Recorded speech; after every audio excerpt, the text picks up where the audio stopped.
So they formulated farmer field schools based on who owns the land. You know their land dynamics in book, I will not go into detail. So now by the time we looked to train for Kawoya, Kawoya is not there, he's a businessman in Kasese. So the real person who's stealing that land became a challenge. But we thank God that we got farmer field groups which were a bit active, and then we modified them to what I'm going to present today. So the presentation is starting the following. Mubuku situation analysis. What did we find? We wanted to understand. I talked about land, who owns what, which crops they are growing, etc. Is there water in the scheme or not? That's what we did. And on that one, we produced a report and submitted it to the ministry, and it was accepted. How Mubuku situation is. So the district leadership and other stakeholders, they can be able to access these reports. And if someone wants to get the details, I will not give all the details in the report, but the report is available, which shows Mubuku situation when we came in 2019, around June. Then after doing the situation analysis, we were forced to make the methodology based on what we saw. For example, I talked about the ponds. We found that stocking the reserve alone, farmers will not learn enough on aquaculture management. So because of that situation, we said let aquaculture be on pond-based. Rice farming, we found not every farmer had water in their garden, so we had to go down to the tail end of the scheme. So methodologies were formed based on what we saw, the report we made. I'll present about them. Then some of the achievements we have recorded during the project implementation, and also what we feel can be the sustainability plan once we have left. That's the project team. Now that project team was selected carefully because some people you see there are lecturers who taught us, and they are the ones who taught the people who are at the district. So it's also for us. So we had the chance to have people who are interacting with the farmers, but they are the ones also who taught us. So we have the entire team. We have project coordinator, team leader, then Dr. Frank, we are with him here, myself, Professor Taisiri has been represented by Joseph. And then we made sure we got a resident agronomist because of still the situation we saw. Ronald would not drive every day to come to the scheme, so we had to tell someone here. Then, when he left, we had to replace him with Arsenal. We requested the DPM for someone to work with, and then Arsenal came on board and we worked with him. This is a small introduction about FIFO. It's also in Doho, Ngenge, and other things. There are around 5. Madam Melody is one coordinating all of them and supervising us. So the same thing which is in Mubuku 2 is also in Doho 2. This one just gives a layout of how the phase 2 is of the scheme. I'm not going into details because we are going there. But I want us to pay some attention on the objective we are supposed to do. We are supposed to train farmers in agronomy practices so that they increase their productivity. Also transfer knowledge from what is from research to the farmer's field. If Naro says this variety performs well, bring it in Kasese so that farmers can take it up. That was one approach. 2, I'll show it in demonstration. 2, not everything of farmers is bad. We have rice varieties in Fashinga and Bulyohe we found which we are performing better than the so-called improved. What was missing we identified by the agronomy, how farmers were handling their fields. Then we are supposed to support demonstration on agronomic practices. In summary, these were the terms of reference, the contract we signed with the ministry. Setting up irrigation demonstration sites within the scheme for farmers to learn from. Giving advice to farmers, we had the resident agronomists, provide hands-on agronomic training. There we got a challenge at the start. you want to teach farmers nursery management, they come and pocket it. Some people here are business people, but when we had training, someone comes without to gamble so anything. Then they told me, now we are learning. So what we did, we changed the methodology. We rather have a few number, but someone who will teach another farmer. It was as simple as that. And adult education, you don't force someone. Soil fertility management, we did a comprehensive soil mapping of Mubuku and got some results. I'll talk about that. Training of farmers in record keeping, cross-cutting issues like gender. We may be struggling that crops are not performing well, rice, etc. But how is the gender situation in Mubuku? We may take things for granted. There are places the woman you don't own land, there are things like etc. So our specialist, Frank, had to take farmers to do all those trainings. Now, this is how our journey has been in the 2 years. Remember I said we started with the situation analysis. This is what we formed. We did inception visits. We came to Dara DC and the COW's office. We introduced ourselves officially. We talked to Nyakaton's leadership because they are key stakeholders in this.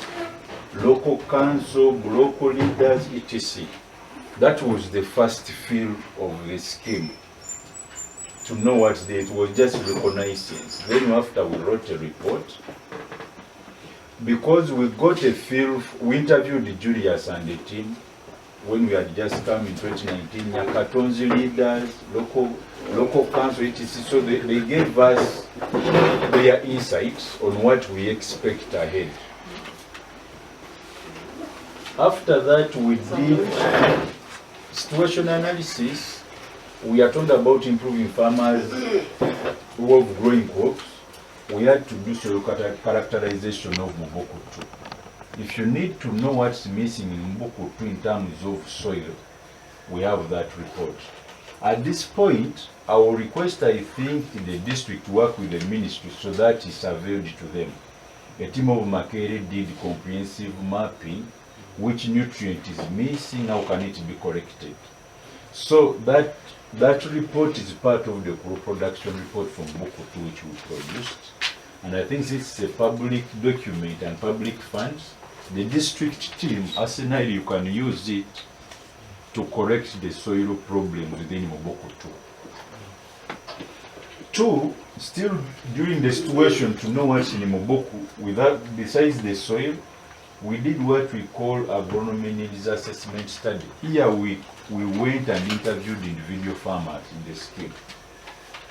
The entire crop cycle of rice, right from land tenure, how is the land situation in Mubuku? I will not go into details of that, but we had to analyze them. Then how are the farmers organized? How is the extension channels? But realized with line planting, when we brought the technology, the seed rate went down up to post-harvest handling. Sorry about that. We're in a small room, it could not project fast. Now, after knowing what was the situation, we started designing the methodology. How are we going to tackle this? The first thing we did with the extension expert was to develop a training curriculum. When you go to school, you find the curriculum when they developed for you, but these are adult people. So we gathered them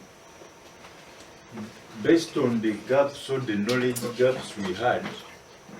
We started developing a curriculum together so that they don't start saying those are WSS things. We have a challenge. Some places when you go, they can tell you those are NADZ things, those are government things. Here we developed it together. If you are planting rice, what do you start with, what do you end with in summary? That's the curriculum, whereby they don't say, Kawaya forced things on us, that you have. That partly helped them to have a sense of ownership, which you will see in the end when we are down there. Now, we followed during developing the curriculum, we followed the growth stages. So, farmers sat and started brainstorming among themselves. If we are going to plant rice, what do we start with? which activity do we do, when and where. These are the growth stage. He went there with some group and he found still farmers active and they can articulate issues even when we are not there. Besides rice, we concentrated so much on rice, but since the scheme had no water, majority of farmers were growing maize. So we had to swing a bit and touch a bit of maize. Still, we developed a calendar of them from planting up to harvesting. We co-opted the groups which are say IESA as a consultant had developed, but we realized they were not real farmer field schools. They had the criteria of selecting them which was different from how a farmer field school should run. We developed what we call a content. So this is a content, some of their small words, but it shows in those curriculum farmers knew what they were supposed to do, when and where. How do you form a farmer field school and remain sustainable? The way you see Kikoga is KK. Then the agronomy of quality seed, land preparation, up to harvesting. I will not go so much in detail. I talked about gender in agriculture. It's also part of the curriculum which was passed in them, because there are things we take for granted which affect agriculture, but we only think of the field only. And then record keeping, farming as a business. We wanted to live when they have a field. Now, still after knowing the situation, we used the methodology of farmer field school. Because we only had water down, we worked with the Kikoga Rice Farmer Field School and Kika, and they are the ones we are graduating today. Now, the start was rough. People wanted to learn without getting 30. So we started with a small number until the number increased to 49. One challenge was the client initially wanted Ronald to train 30,000 TOTs. By 30,000 TOTs started disappearing when it comes to Rio now touching the soil. So when we started with a few, others started coming on board the way you are going to see them there.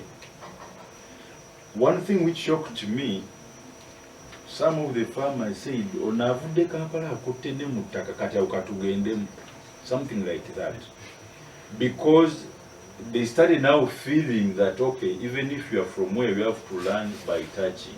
So we worked with the Koga Farmer Field School and KK. These are the active groups of rice we so far have down there. Once water is there, we know members of Kikoga and KK. Not all of them will not deceive you. There are some who are now good TOTs to teach other fellow farmers, even when we are exiting, with the help of the technical wing of the district. Still part of sustainability, before I forget, these are the people whom you can use to make Mubuku different from one. That's what we have observed as consultants. Then also we worked with the 4 maize farmer field schools. The challenge we got with the maize, the list of Mubuku of Ayesa, Abaruki, you could find a group is having 5 people. That's a farmer field school. So among them, Hope of Hope Farmer Field School was the active one in maize, and we worked with them because I give you what we have been going through. So they are the ones under maize who can be able to pass over the knowledge they have learned throughout the course. Part of the methodology, after identifying the situation, we used demonstration. Seeing is believing, and there we supported Kikoga and Keko on rice. What we did, we created one demo for Kikoga and KK. Now we wanted to see whether the neighboring farmers would start changing the way they grow rice. Very many steps are considered to know that a farmer has adopted the rice agronomy, but the visible one is when someone plants in a line. So we started seeing other farmers adopting this, which was not there before. When I went there 2 weeks ago, they told me tomato farmers had started becoming rice farmers. because of a certain disease. I don't know whether you are aware as a district. In particular, there is